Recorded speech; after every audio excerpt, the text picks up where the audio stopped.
കുടുംബത്തിന് വേണ്ടി പ്രാർത്ഥിക്കുന്നു. ബൈബിൾ തുറന്നു വെച്ച് കേൾക്കാമോ?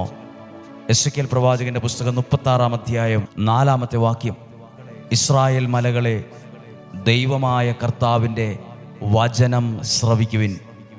വചനം കേൾക്കാൻ പറയുകയാണ്. 36-ാം അധ്യായം 10-ാമത്തെ വാക്യത്തിൻ്റെ അവസാനം എഴുതിയിരിക്കുകയാണ്. അങ്ങനെ വചനം ശ്രവിക്കുമ്പോൾ സംഭവിക്കുന്ന അത്ഭുതം എഴുതിയിരിക്കുകയാണ്. നശിച്ചുപോയ സ്ഥലങ്ങൾ പുനരുദ്ധരിക്കപ്പെടുന്നു. നശിച്ചുപോയത് നമ്മുടെ ദൃഷ്ടിയിൽ തീർന്ന അർത്ഥം. പക്ഷെ വചനം ശ്രവിക്കുവിൻ. വചനം ശ്രവിക്കുമ്പോൾ തകർന്നുപോയ സ്ഥലങ്ങൾ, നശിച്ചുപോയ ഇടങ്ങൾ ദൈവത്താൽ പുനരുദ്ധരിക്കപ്പെടും.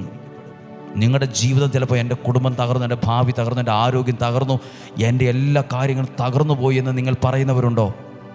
തകർന്നു പോയി എന്ന് പറഞ്ഞാൽ ഒന്നും പുനരുദ്ധരിക്കപ്പെടുകയില്ല. എന്നാൽ വചനം വിശ്വസിക്കുകയും ഏറ്റു